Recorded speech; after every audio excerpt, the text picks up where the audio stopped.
À la une de l'actualité, le président Abdel Fattah el-Sisi est arrivé aujourd'hui en Inde pour participer au sommet du G20 qui se tient à New Delhi. Le porte-parole de la présidence, le conseiller Ahmad Fahmy, a déclaré que la participation du président el-Sisi au sommet du G20 faisait une suite à une invitation du Premier ministre indien Narendra Modi qui préside ce sommet vu l'importance de la participation de l'Égypte à ce sommet qui se tient dans un contexte international critique ainsi que dans le contexte des relations étroites entre l'Égypte et l'Inde. Au cours du sommet, le président el-Sisi devrait aborder divers sujets importants pour les pays en développement en général et les pays africains en particulier. Le président el-Sisi soulignera également l'importance d'apporter un soutien efficace aux pays en développement pour atteindre les objectifs de développement durable face aux répercussions négatives d'une multitude de crises internationales successives sur l'économie, l'alimentation et l'énergie. Le président el-Sisi doit également mettre l'accent sur la nécessité de respecter les engagements des pays développés dans le cadre des accords et des mécanismes internationaux pour lutter contre le changement climatique et donner aux pays en développement les moyens d'accroître leur dépendance aux sources d'énergie nouvelles et renouvelables. Le président el-Sisi doit également tenir des réunions bilatérales en marge du sommet du G20 avec les dirigeants et les responsables mondiaux sur un nombre de questions d'intérêt commun. Les autres dirigeants du G20 ont commencé à arriver à New Delhi.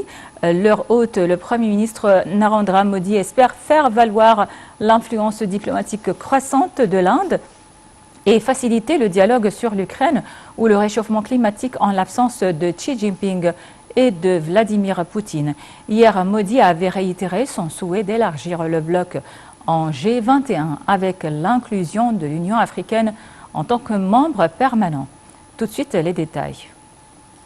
De profonds désaccords sur la guerre de la Russie en Ukraine, l'abandon progressif des combustibles fossiles et la restructuration de la dette. Au menu de ce sommet de 2 jours, rendront difficile une déclaration finale dimanche. Le président américain Joe Biden est arrivé dans la capitale indienne. À son programme, dès son arrivée à New Delhi, une rencontre bilatérale avec le Premier ministre indien, qu'il avait reçu en grande pompe en juin à la Maison-Blanche.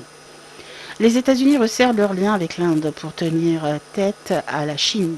New Delhi cherchant de son côté à asseoir un rôle international de premier plan, et ce, malgré leurs différences sur la Russie. L'Inde n'a pas adhéré aux sanctions contre Moscou après l'invasion de l'Ukraine ou le respect des droits humains.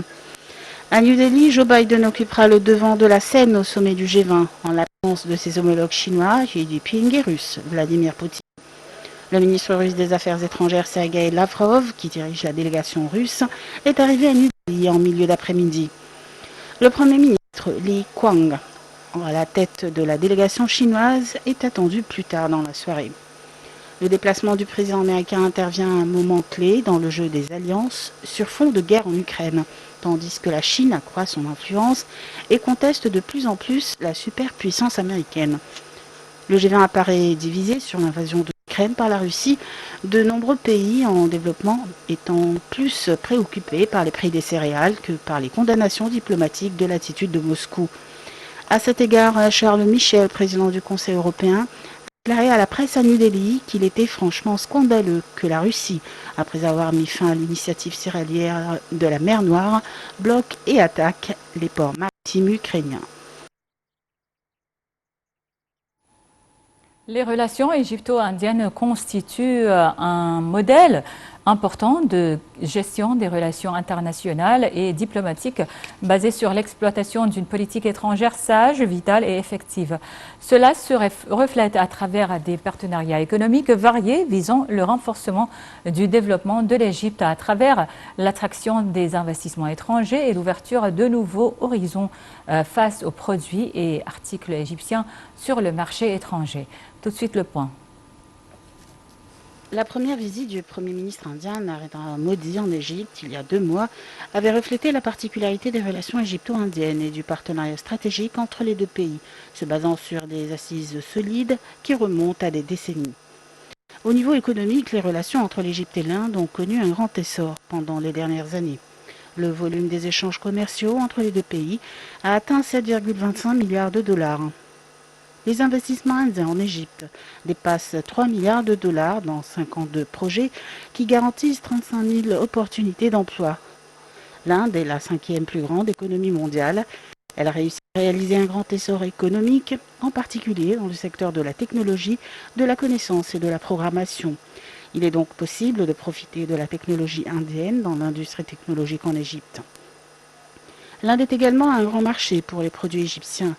L'Inde est considérée comme le portail de l'Égypte vers les marchés du centre et de l'ouest de l'Asie.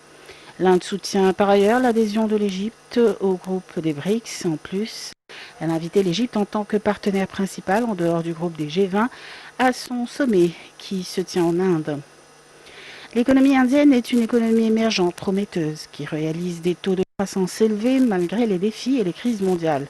De même, l'Égypte constitue un portail important de l'Inde vers le Proche-Orient et l'Afrique, en plus de la coopération entre les deux pays dans le domaine de l'énergie propre et renouvelable en électricité, énergie solaire et énergie éolienne, et l'élargissement dans l'économie verte et l'hydrogène vert. L'Égypte et l'Inde adoptent la tendance mondiale vers la diminution des émissions carboniques et l'élargissement dans l'économie verte. Au niveau politique, entre l'Égypte et l'Inde existe une longue histoire d'action commune et de coordination politique, en ce qui concerne la défense des causes des pays en développement et des pays du Sud, dans le cadre de la stratégie de non-alignement concrétisée en 1955 à travers la conférence de Bandung et aujourd'hui à travers le G77. C'est pour cela que le rôle des deux pays est clairement apparu dans les dernières crises mondiales, dont la guerre en Russie et l'Ukraine, et l'état de polarisation aiguë dans l'ordre mondial entre les superpuissances.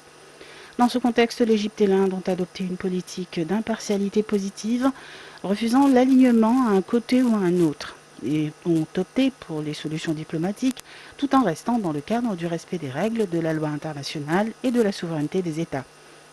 Par ailleurs, l'Égypte et l'Inde soutiennent le concept d'un ordre mondial multipolaire qui contribue à renforcer la sécurité et la stabilité mondiale, contrairement à l'ordre mondial unipolaire qui a régi pendant les dernières décennies, menant à l'instabilité et la militarisation des relations internationales. La coopération entre l'Égypte et l'Inde contribue à renforcer la défense des causes des États du Sud, en particulier en ce qui concerne la justice du système économique international et les tentatives de parvenir à une nouvelle charte monétaire mondiale, comme le sommet pour un nouveau pacte financier récemment tenu à Paris.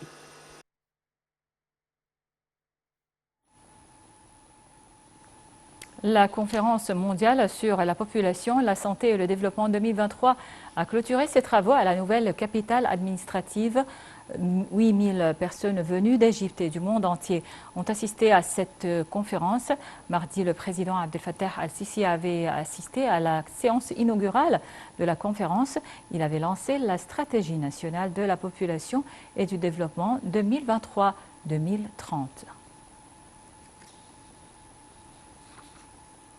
Donc on continue le journal. Les exercices militaires égypto-américains Bright Star 2023 qui durent jusqu'au 14 septembre se poursuivent dans la base militaire Mohamed Naguib et dans nombre de bases navales et aériennes en Égypte et avec la participation de plus de 8000 combattants de 19 pays sans compter 15 autres pays en tant qu'observateurs. Bright Star est considéré comme l'un des exercices les plus importants organisés dans la région. Tout de suite, le point. Avec 8000 combattants de 19 pays, l'exercice militaire conjoint égypto-américain Bright Star 2023 a été lancé le 31 août à la base militaire de Mohamed Naguib et se poursuivra jusqu'au 14 septembre. L'exercice militaire comprend également des observateurs de 15 pays, en plus de la participation de la police civile et d'un certain nombre d'experts juridiques du Comité international de la Croix-Rouge. Parmi les participants figurent l'Arabie saoudite, la Grèce, les Émirats arabes unis, Oman, la Jordanie, le Royaume-Uni, Chypre, le Pakistan et l'Inde, qui joignent à l'exercice pour la première fois. Dans un discours prononcé lors de la cérémonie d'ouverture, le lieutenant-général Oussama Naga, chef de l'autorité égyptienne de formation des forces armées, avait déclaré que Bright Star est l'un des exercices militaires les plus développés de la région, qui aide les forces participantes à apprendre de nouvelles tactiques et à améliorer leur capacité à travailler ensemble. Le général de brigade Matthew Reed, directeur de l'exercice américain, a déclaré de son côté que Bright Star représente une opportunité importante pour les États-Unis et l'Égypte de renforcer leur coopération militaire et de promouvoir la sécurité et la stabilité régionale. Selon un communiqué de l'ambassade américaine, environ 1500 militaires américains y participent.